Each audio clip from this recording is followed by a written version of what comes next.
usize ubwiza wari ufite mu ijuru, waje mu isi ubyarwa n'umugore, wiyambuye ishusho y'ubumana, washenjaguriwe ibicumuro byacu. Wowe Mana muremyi w'isi n'ijuru, wabambiwe hagati y'abambuzi.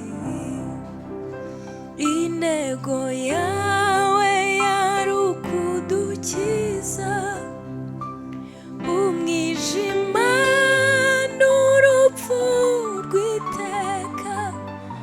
Mu maraso yawe twogejwe ibyaha byacu, mu mibyimba yawe twakize indwara.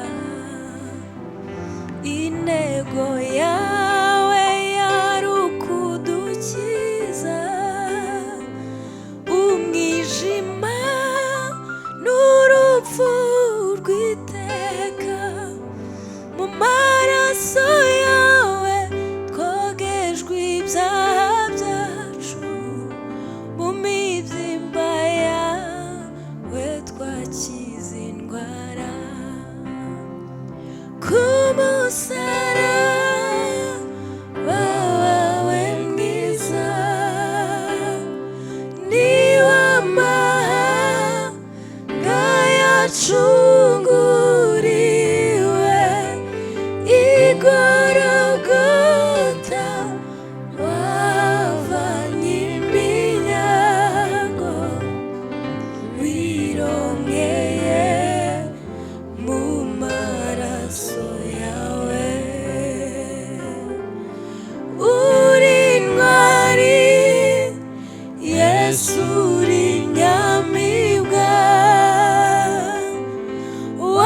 wanesheje umwanzi w'abantu. Abatware bo mu isi y'umwijima wabahembuye ku mugaragaro. Uri intwari, uri intwari Yesu, uri inyamibwa, wanesheje umwanzi w'abantu. Abatware bo mu isi y'umwijima wabahembuye ku mugaragaro.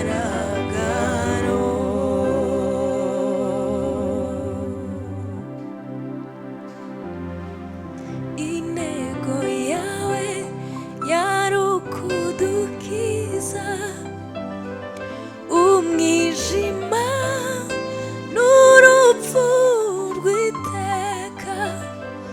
Mu maraso yawe twogejwe ibyaha byacu, mu mibyimba yawe twakize indwara. Wiyambuye ishusho y'ubumana, washenjaguriwe ibicumuro byacu. Wowe Mana muremyi w'isi n'ijuru, waje mu isi ubyarwa n'umugore.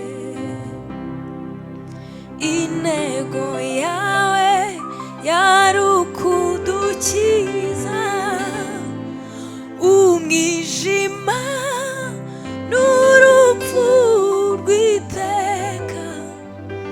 Mu maraso yawe twogejwe ibyaha byacu, mu mibyimba yawe